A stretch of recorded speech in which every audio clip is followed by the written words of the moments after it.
So now I'm going to begin with our first speaker, Dr. Haywood Brown, which all of you know, he's such a friend to Georgia and to our section.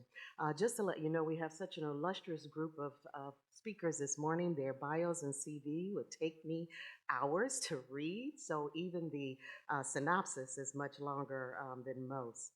But Dr. Haywood Brown is Chair Emeritus and Distinguished Endowed Professor of Obstetrics and Gynecology at Duke University. He received his BS from North Carolina A&T and medical degree from Wake Forest University. His residency was at the University of Tennessee Center for Health Sciences and Maternal Fetal Medicine at Emory University at Grady Hospital. He also has received an executive leadership certificate from the Wharton School of Business. All of you know Haywood has had about every one of the offices or presidencies that you can have within ACOG. He has been the 68th president of ACOG during the 2017 year. And during that year, he championed maternal mortality prevention and the establishment of the maternal mortality review committees in each state.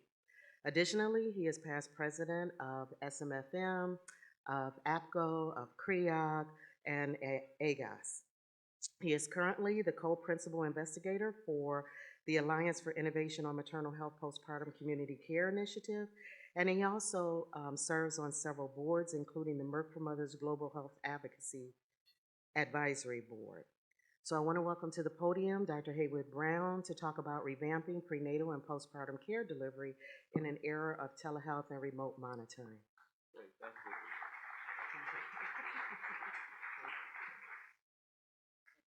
There you go. Good morning.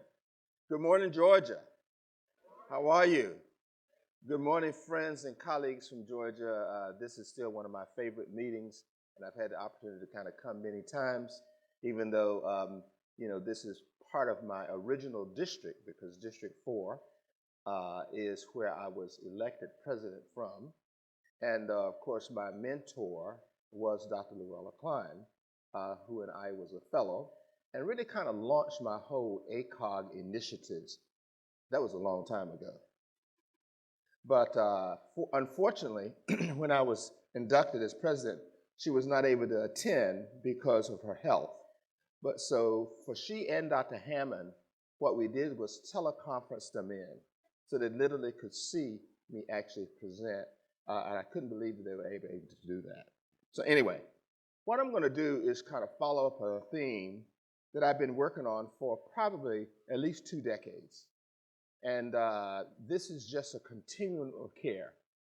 And so these are my current disclosures. I am currently employed as the medical director for OBGyn, but I'm very involved in the postpartum community care initiative for the last 5 to 6 years. I'm going to talk a little bit about baby scripts, which is really remote prenatal care monitoring. And of course, I've done some consultant work with Elijah. So this is the real issue. The traditional visit for prenatal care has been around since Medicaid was first established in 1967 under Lyndon Johnson.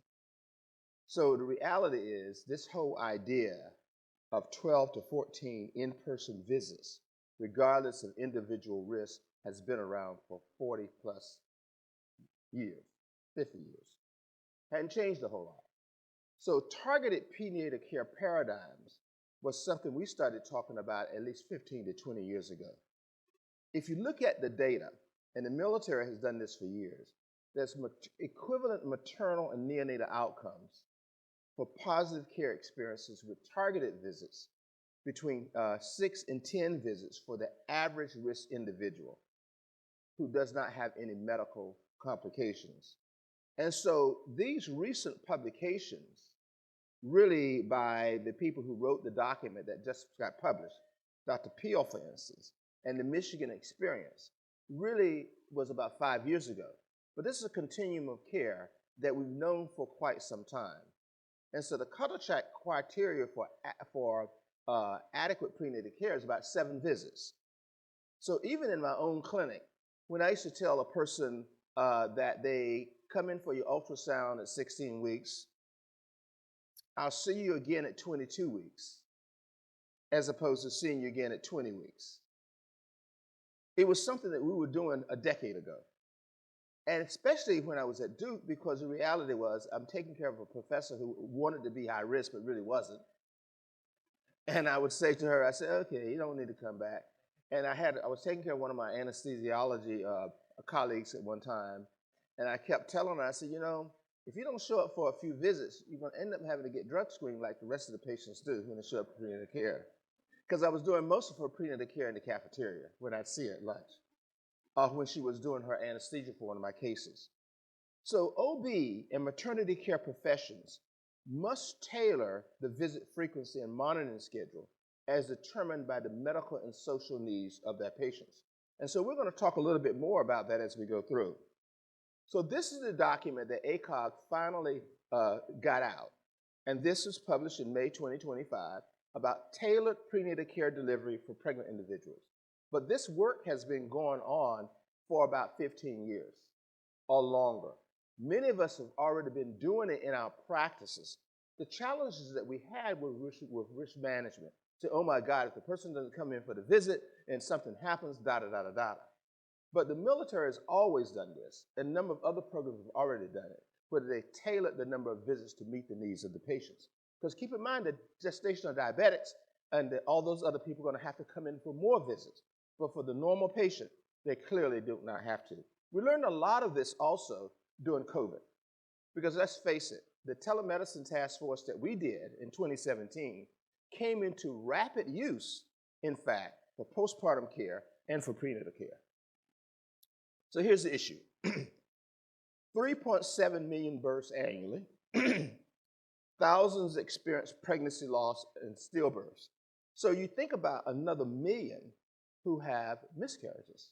And this is why the reproductive health issues and the reproductive rights issues have been such a challenge, particularly over the last. We don't think about the fact that about 1 million women every year lose their pregnancies in the first trimester and have to show up in emergency rooms and so forth. 97% of people access prenatal care, but 23% do not establish care in the first trimester. And this is where we need to kind of think about it. So if you think about the fact that in the first trimester, we're doing all kinds of risk assessments, including offering patients aneuploidy screening and so forth and so on. But 23% of the population are not even there for a first visit. And I'll show you why. 50% do not receive the recommended services in a timely manner. That's more problems. And then there's a gap, because the prenatal care provider now is not the delivery provider, is not the postpartum provider. So the fragmentation of care is also a factor with adequacy and quality care. And I used to say all care is not quality care. Prenatal care is more than dipping the urine, checking the blood pressure, having your hand on the doorknob, and saying, you don't have any questions, do you? Not, do you have any questions? But you don't have any questions. Why? Because we're on the clock. We got on the clock, and we got to keep rolling.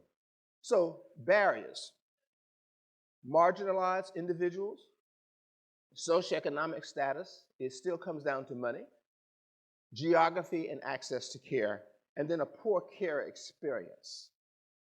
What do I mean by a poor care experience? I'm in my office, and as I was I flew back on red eyes when I was president of ACOG because I had to go to clinic. Because my partners didn't appreciate the fact that they don't care that I'm president of ACOG.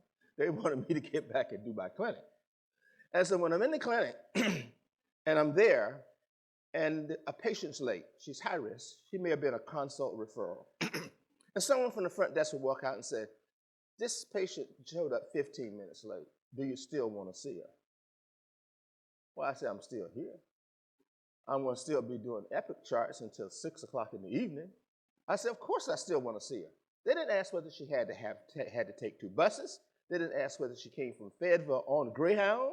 They didn't ask any of those questions. The fact was that she was late. And the reality is, that's how she felt, because she was treated in such a way that her high-risk problem became more apparent because of the way she was treated at the front desk. And so part of that is the poor care experience. So here's the problem that we have. This is from the March of Dimes, most recently. These are the maternity care deserts. Look at us. 12% of births occur in counties with limited or no access to maternity care. So why do you think tailored prenatal care and remote care is going to become so important? Because you think about these individuals where there are absolutely no providers and no hospital to take care of pregnant women and postpartum women. This is what the numbers look like. And by data, what we're saying is the USA county was classified as a maternity care desert if there were no hospitals providing obstetric care, no birth centers, no OBGYNs, and no certified nurse midwives. So the only thing you had maybe was a federal qualified health center clinic, which is poorly funded, with our wonderful colleagues who are nurse practitioners who are taking care of these patients. And so look at the number of women we're talking about. You're talking about 2 million women of reproductive age who live in maternity care deserts. This is the issue. Medicaid covers 50% of births in maternity care deserts compared to 40% of counties with full maternity care. So, should we be concerned about Medicaid? Should we? Well, hell yeah, we should be concerned. And I say this all the time. 50% of children are covered by Medicaid. I'm going to say this just once. Being pro-birth is not being pro-child. Hear me. Being pro-birth is not being pro-child. That's all I'm going to say about that. The reality is the proportion of women living in counties below the national mean household income is twice as high in maternity care deserts, 90% versus 45%. And again, these are what the numbers look like. OB providers. We're not putting out more OB providers. We're not. So we're not going to catch up. And we're certainly not going to catch up in these areas that we're looking at who have no OB provider. And keep in mind, maternity care deserts, no provider and no hospital. That's the reality. This is what it looks like for percentage of Medicaid in 2020. Now, we've now got Medicaid extension, which may go away as well, keep in mind, in this new paradigm, in this new budget. But we look at the Southeast. Look at where we are. You see? Look at Georgia. Look at North Carolina. Look at Florida. Look at all these places. This is reality. This is where we live. And so what happens to these individuals and that access and quality of care when they don't have any funding at all? What happens to morbidity and mortality? It can't get better. It cannot get better. And so all the things we worked on with regard to decreasing maternal mortality and decreasing maternity morbidity and all the things that Dr. Klein stood for in our clinic that many years ago, and who was the first person who served as vice president for underserved women. She had so many different titles. And I can't wait because I'm chairing the 75th anniversary for ACOG, thanks to Dr. Flashman letting me do that. And the reality is we're going to talk about these things because there's so many wonderful things that happened over the last 75 years. But this is the challenge that we have, and this is the challenge we have today. This is the other challenge. And your people in Georgia, I met the Ben's friend, who's actually runs things now in Georgia, but was also a state legislator. And, he's concerned about the closure of hospitals. And he's tried to do something about it. Stark decline in obstetric services in 6 states, 60% or more of the hospitals have no obstetric care. That's frightening. Now, I admit, when I was sent to a rural county that Duke covered to go down there and be the bearer of the bad news that we were going to close the OB service at that hospital. But it was only 30 miles from Durham and Durham Regional Hospital. So it was just across the county line. It didn't really matter that much that we weren't going to do 2 deliveries a day there. In fact, 2 deliveries a day became risky. because the majority of the people in that county were already coming to Durham and not delivering at the rural hospital. So, access declined in rural and urban hospitals across the United States. This is a publication, and you can see it here. When you look at overall and you look at rural versus urban, and let's face it, we all live in rural states, even in California. Isn't that right, Gene? I mean, you go to Fresno. Fresno is different than San Francisco. It's different than Sacramento. I mean, it's a nice community, but all of that surrounding community is very rural. And you think about that perspective of who is doing the care in those facilities. And then you look at it in urban hospitals. So, about a decade and a half ago, I had 3 young men walk into my office. They were young men, and they wanted to start a company called Baby Scripts. And I said, what in the world are 3 bachelors walking into my office to talk about remote prenatal care, about monitoring blood pressures and weight and so forth at home? Lo and behold, they convinced me to do a pilot at Duke. I did it. My risk management people went nuts because, oh my God, you're not going to see the visit patients in the hospital. You're going to take a blood pressure at home. You're going to monitor it in and all this kind of stuff. I said, yeah, she's normal. And so in reality, they started this program, and the mission was to address barriers to access through remote solutions, improve health equity through data-driven solutions, and eliminating preventable morbidity and mortality. Well, to make a long story short, we were one of the first companies out there doing this, and I say we because I sat on their board and still talk to them almost every day with regard to what they're doing. They were clearly majorly helpful during COVID, and their process went up higher and higher. But we didn't just leave it there. We decided to publish the data, because if it's not written, people don't believe it. So evidence is what matters. So remote monitoring compared to in-office surveillance of blood pressure in patients with pregnancy-related hypertension. We know that we need to follow these patients. And what we found was that this was a survey. We clearly showed that patients who were in this randomized trial did extremely well if they were monitored at home as opposed to being monitored in routine visits.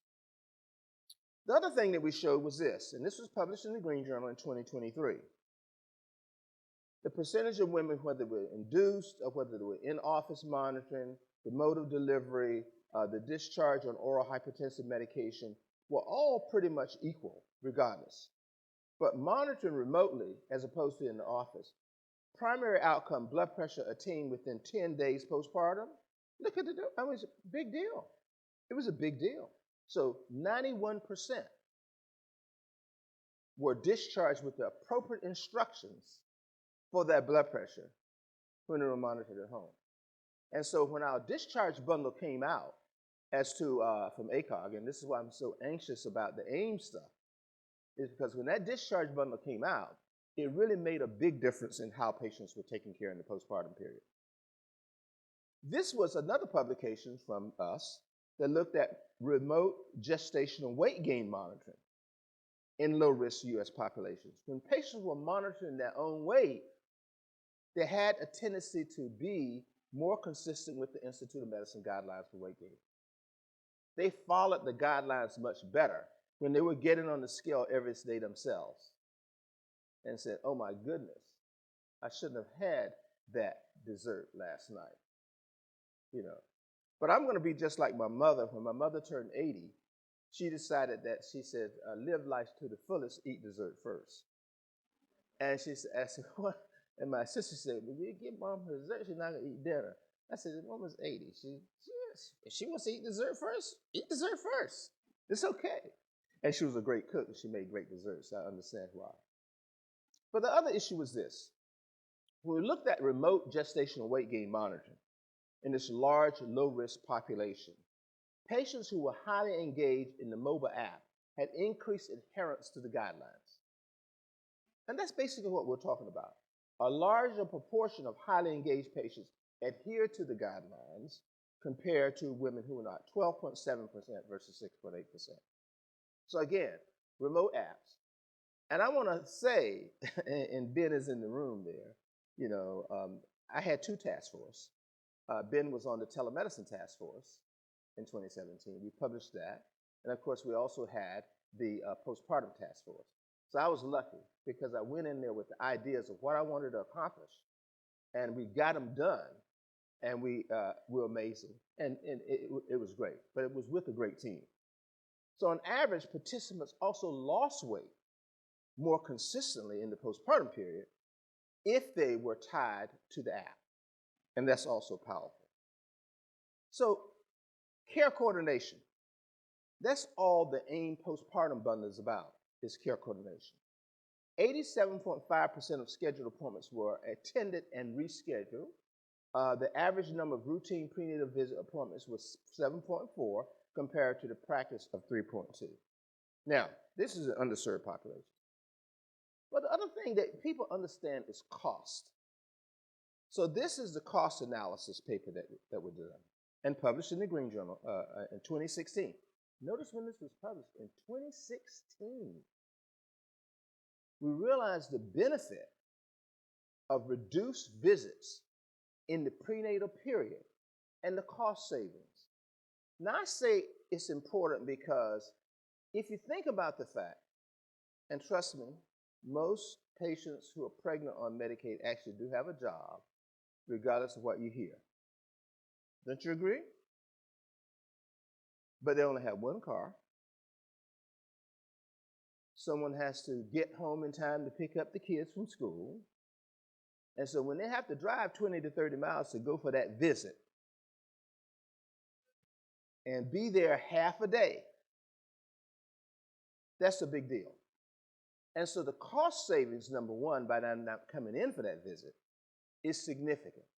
And so now you see how we built up to this publication that we have now that's finally quantified and said, yes, yes, yes.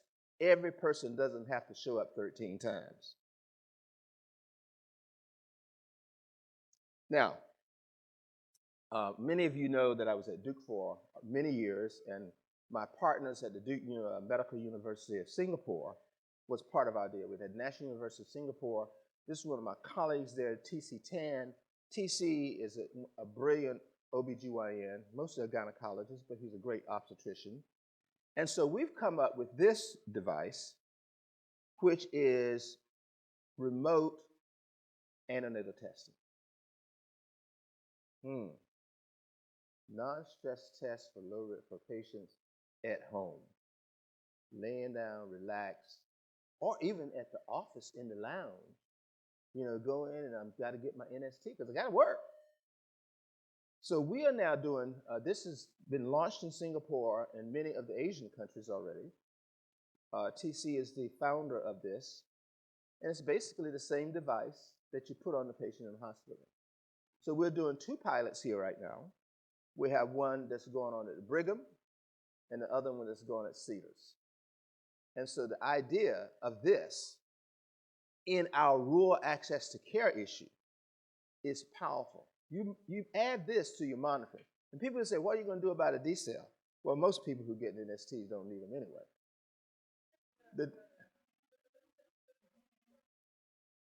But we got to do it because we're scared, right? But for certain patients, having that NST in the privacy of their own home is going to save you a significant amount of money for the person showing up on Labor Day, showing up to your office, having to pay a nurse, put them on the monitor, so forth and so on. So what we're going to show in the cost analysis here is that we're going to save Medicaid lots of money for antenatal testing. And guess what? You can still read it from your remote monitor in your office and bill for it. That's the key. That's me. So what we did at the end of my presidency, we talked about, we wrote this document with Bill Rabin, and we talked about the new postpartum visit, beginning a lifelong history of care. And this is spilled right into what Dr. Connors is going to talk about, because all these ideas became the brew in my head when I was chairing her task force in 2013. that long ago.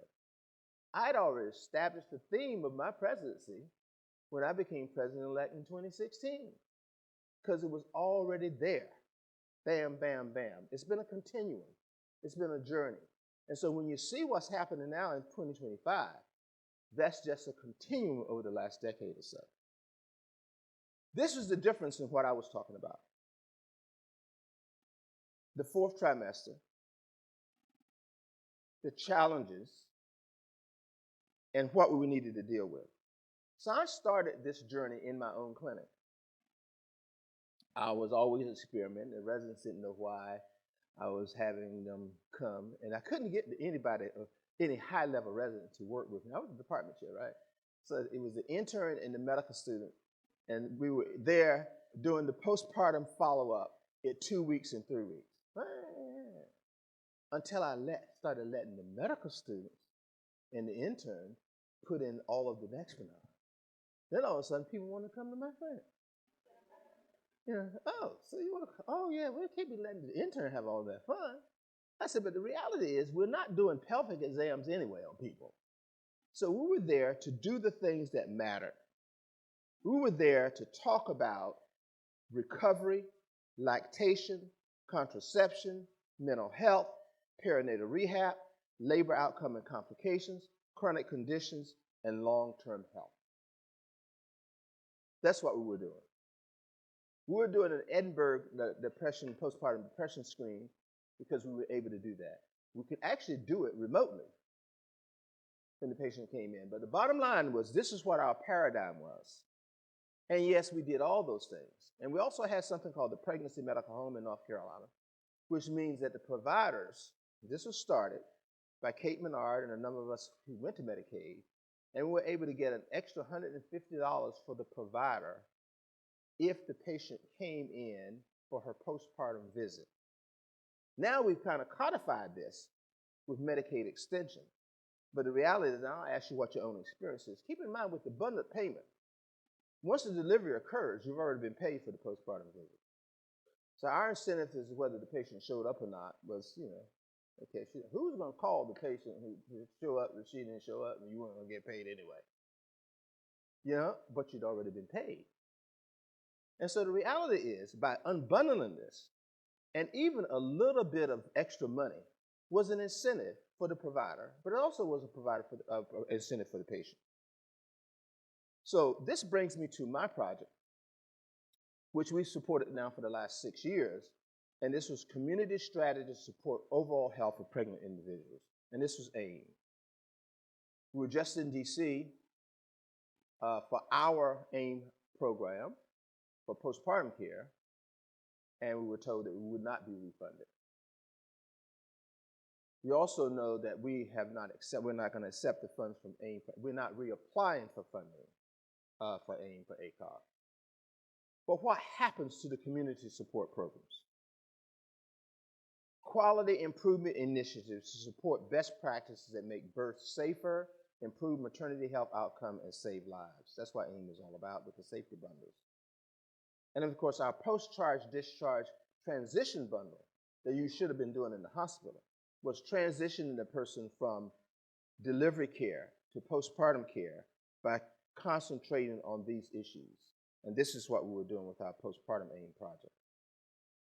More than half of maternal deaths occurred in the critical postpartum period. You all know that. Educating new mothers about the risk of post-birth complications and importance of seeking medical care can help improve health and safety.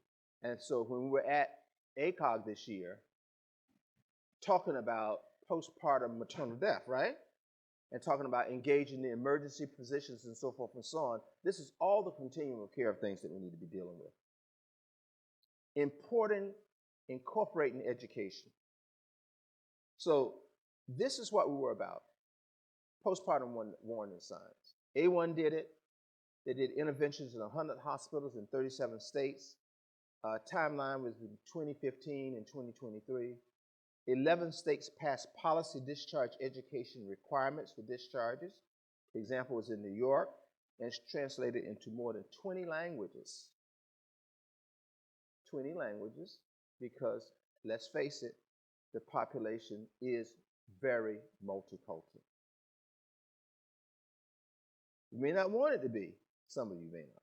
I actually like it. But the reality is, these are the cards that we're dealt with. And as providers, we have to deal with that every day. So our project was partnering with the community and community engagement. And so it was dealing with safety bundles and so forth. These were the cities and the states that we were in, including Georgia, South Carolina, Florida. We were doing special postpartum bundles in those states. This is what's not going to be refunded. And so the reality for us is when we brought together our group in July, we were basically talking about sustainability. How we're going to sustain these community programs no longer without the funding. And this is where community engagement becomes so important. This is where your health department becomes important. This is where your federally qualified clinics become important. This is where your social workers and your mental health providers and all those type of things become important. And that's what we had to do. And so some of these programs are going to survive and some of them won't.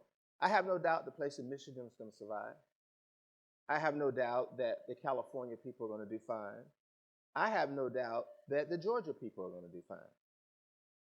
I do have some concerns even about Florida. And this is where I've lived quite a bit. But and Newark is going to do fine. But what's going to happen to the program in Tulsa? I don't know. If without the support, what's going to happen to the program in Louisiana? I don't know. And this is what we're talking about now for sustainability. This is transforming maternal health. This is a Medicaid extension program. What's going to happen to this program? It's already funded. It's the newest CMS model designed to focus exclusively on improving maternal health. And the Children's Health Insurance Program, which was refunded a few years ago, but we were on Capitol Hill fighting for the funding. The Children's Health Insurance Program protects children with disabilities, children who have hearing issues, but a lot of people voted against it. Being pro-birth is not being pro-child. Okay? I'll say that again. The goal of the model is to reduce disparities in access and treatment. The model's aim is to improve maternal outcomes experienced for mothers and their babies and reducing overall expenditure. These were the states that received the funding in January 2025. The question is, will the money be there to do what we're talking about doing in the new budget? We don't know. Already appropriated. These states are building their program, but will it happen? This is what the model is about. Quality improvement and safety. Whole person care. That's what it's all about. Now, one of my concerns, of course, is maternal mental health. And it's been postpartum maternal health. It's been a factor for a long time. And this is why the postpartum visit and eliminating and doing that Edinburgh is so important. And doing it within 3 weeks, not within 6 weeks. You know, when the person's already kind of locked themselves in the bathroom or committed suicide or whatever, or taken their own lives. So we wrote this, and the factors that were important was it's really one of the most important complications of pregnancy, childbirth, and postpartum period. And I was just with some people when I went on my cooking journey in Italy for my retirement. And one of the people who works there knew what I did and kind of knew some of my work. I don't know how. And she admitted that I said, well, you just got one kid. She said, well, yes, because I had such severe postpartum depression. It was so bad that I still haven't recovered. This kid is like 6 years old. And so the fear of having another child was a big deal. It affects 1 in 5 mothers, over 800,000 women and their families annually. Leading cause of death for women in the first year postpartum was suicide and addiction. Black women are twice as likely. 40% of black women experience mental health conditions. Single black mothers are 6 times more likely. pregnant and parent and adolescents are at greater risk for experiencing depressive symptoms. 84% of psychology workforce identified as white and only 4% identified as black. So this is why we have to engage with community programs like the churches and spirituality and so forth and so on to do what we needed to do. Also, we may not detect women of color the same way we do with other programs. And so this is part of the things, and this is part of the theme, the continuing thing. You see, Brown is on a continuing thing. Brown don't give up. He keep working, keep working. I'm retired, right? I think I'm retired. Well, maybe I'm not retired. I'm just not seeing medical students and residents and knuckleheaded faculty. But I am kind of in a different mode in my life. You know, the thing that bothered me so much before I left my job, I was in the cafeteria minding my own business. The chair of general surgery came up and talked about the new compensation model and how his faculty were going to lose money and da-da-da-da-da in the new model. And I said to him, I said, you know, it's just kind of hard for me to get excited about someone who's making close to $1 million a year. I said, it really is. I said, now, if you were one of the pediatricians in here, I can talk to you. But I'm really not too excited about how much money your people are going to lose in the new incentive plan when you already, like, got 2 boats. I mean, I don't mind the fact that people do that, but it was like, you know, I don't need to do this much longer because I'm getting very cynical. So, anyway, but community-based and culturally appropriate programs were very important, particularly in Native communities, and that was also a factor.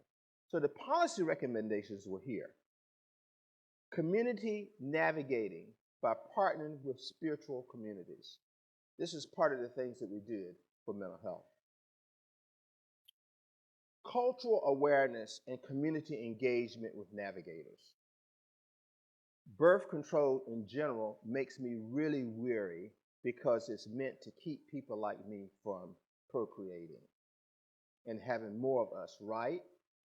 I don't really trust doctors because I don't know what subconscious things are going on when certain methods are being recommended to me. Reality from focus groups. And we know that when I walked into a legislator's office when I was president of ACAR, and the legislators, and we were talking about affordable contraception and during the contraceptive debate and so forth and so on, and maintaining funding for people like Planned Parenthood, and they said, well, I'm all for birth control and IUDs, postpartum for those drug addicts. I don't make the news, I just report it. And I smiled, and I said, well, you know, we're kind of here for every patient, not just the people who, no. He said, well, I didn't mean it like that. Well, of course you meant it like that. But being the suave person that I am, and recognizing that I need to deal with both sides of the aisle and listen to all opinions, I said, well, we just want to know if you're going to support us. Of course we're going to support you. And lo and behold, he did, which was good. Improving access to quality and affordable preconception, prenatal, and interpartum and postpartum care. That was beyond the presidency. This is what we wanted to do. And so when we looked at the status of Medicaid expansion decisions, it was here. But we looked at the expansion of Medicaid extension, it was a big deal.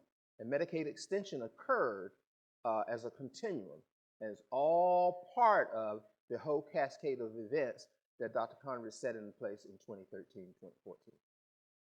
Let's make sure we see the person out to a year by the time for our annual visit. This is, again, the realities of rural access to care and rural quality.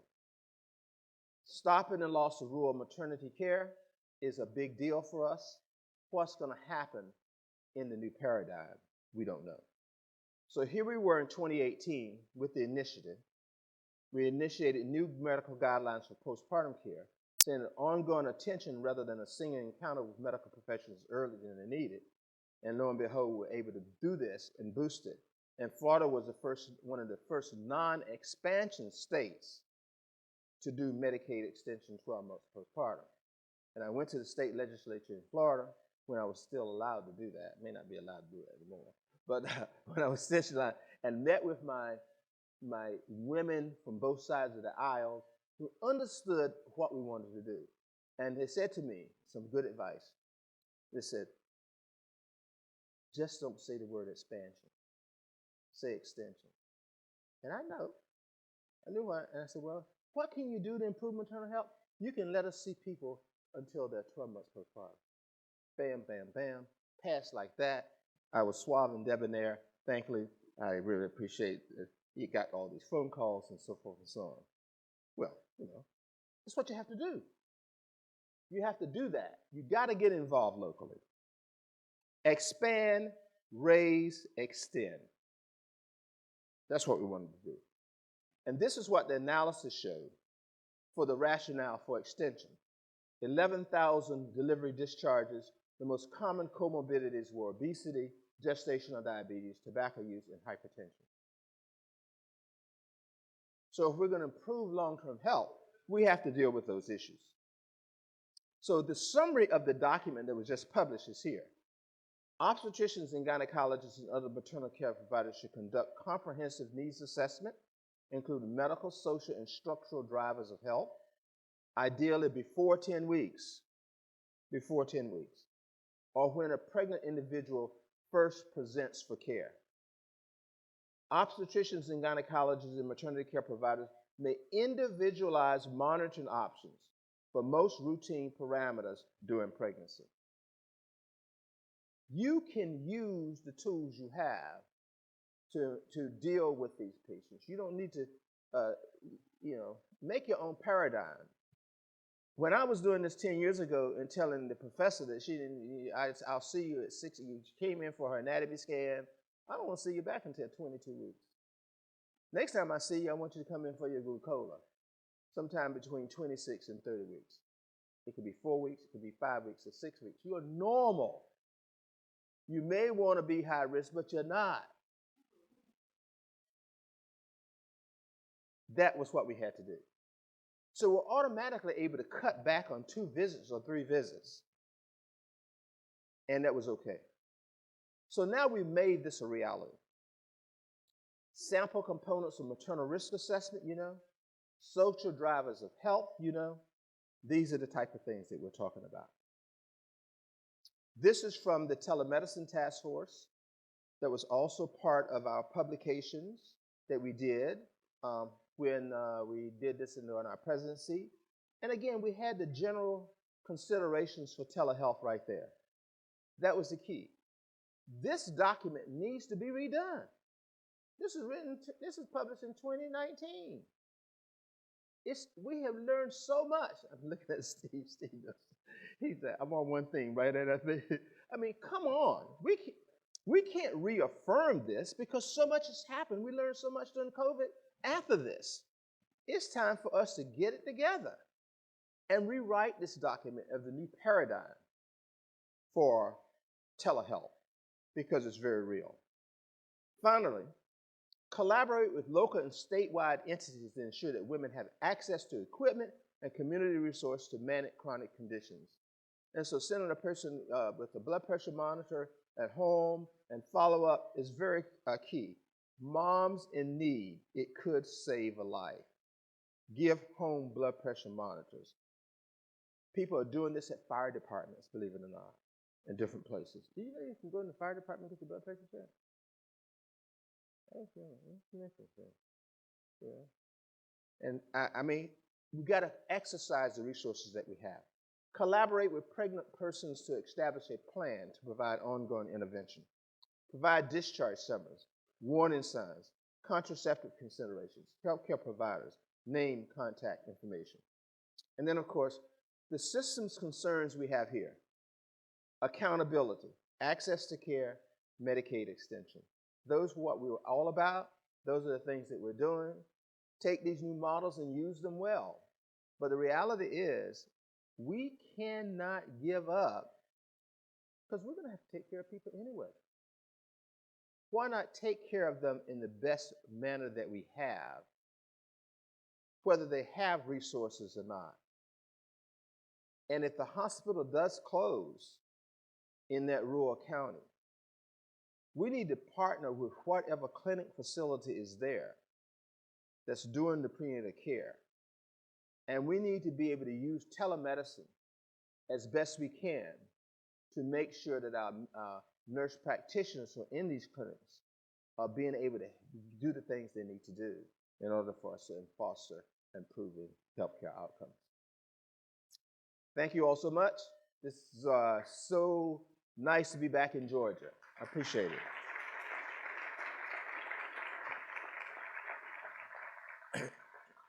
You want me to do questions now if I have time? All right. Questions? Dr. Flash. I promise we'll work on your telehealth document. So I'm going to ask the question that you poo-pooed, which is telehealth and doing remote NSTs. Mm-hmm. If you think they're always normal, then A, should we even be doing them? That's the point. Right? And B, should we be doing them because, again, someone's an hour and a half away and there's a decel, and from a risk management perspective, did we create a bigger issue? Right.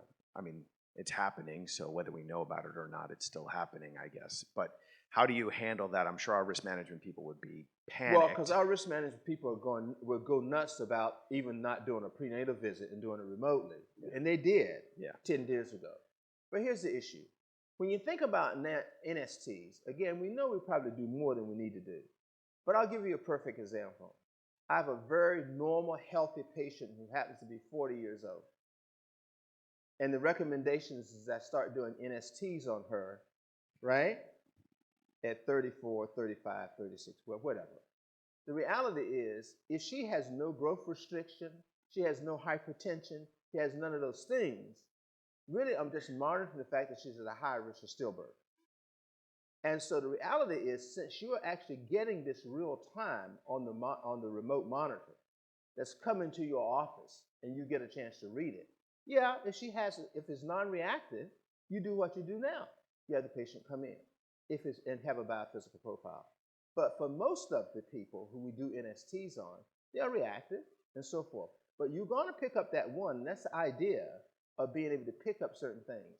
And if she is in a rural access community, the reality is it may be, but it's also maybe a challenge even in the inner city and urban communities, because you think about it. It may take, how long does it take to get to your clinic from some of your communities in New Haven?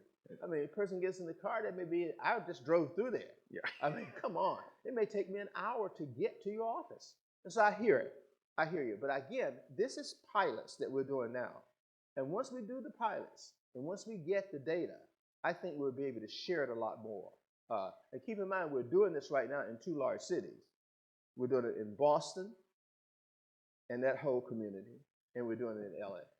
It probably means we should be doing what you just said, which is not every 40-year-old needs an NST every My week. point exactly. And so when we're talking about population health and what's cost effective and what's not, is we just have these blanket statements, your BMI over 30. We don't, I mean, we're doing so much monitoring on people, and granted, from a practice perspective, it's a revenue generator for us, but it does feel a little uncomfortable sometimes that we're bringing people in to say it looks great. And we're scared for reasons. Yeah. But again, what we're hoping to show is that we're ultimately going to save money by doing these in a remote setting for the low high risk. As I said, my patient would come and see me at Duke as a professor who happened to be 38, 39, because she wanted to be high risk. She didn't have anything wrong with it, you know? And so she was exactly one of those ladies getting that NST because the rules said we had to do it. Yes, go ahead. Thank you so much. I have a question regarding the 4th trimester postpartum period. And I think that is such a, of course, hugely important area. And as someone who's been researching in that area since about 2015, it's amazing how much I think, finally getting center stage, the topic is getting, even the verbiage, 4th trimester and postpartum. And so many now regions of the country have different versions of postpartum programs and clinics and thoughts. But one question I have is, SMFM, ACOG, we are all speaking the language, but so much of postpartum care as we are getting more data, is the collaboration and communication with our family medicine, internal medicine, cardiology, endocrinology colleagues. How do you think ACOG and SMFM as societies, and I speak from both societies, how do you think we can build our collaborations with ADA, AHA? Because when I go to those meetings, AHA only talks about the severe preeclamptics. ADA, we're only talking about the type 1 diabetics. We're actually not as worried about them. I'm worried about the standard 4th trimester postpartum we're dealing with. How do you think we can build and leverage those communications with those communities? Because potentially our grants may be more successful if we build those collaborations versus going purely from the obstetric side. Well, I'll give you the answer. So we've been working with the American Academy of Family Physicians now, and in fact, Dr. Fleischman knows that 14% of all deliveries in the United States are done by family docs, particularly in these rural communities. We're now reestablishing programs where family docs are being able to learn to do cesareans in a setting that they need to. Now again, by being covered by an OBGYN. So when you think about partnering with the federally qualified health center clinic, most of the people out there doing care are the nurse practitioners, the women's health nurse practitioners. So ACOG has a big role in team-based care and writing these guidelines. Now I would tell you that when I was visiting a family medicine program in the state of Washington, which is where you were when I was there for that y'all's meeting, where they're doing one-stop shopping. They're doing prenatal care, postpartum visit, well baby visit.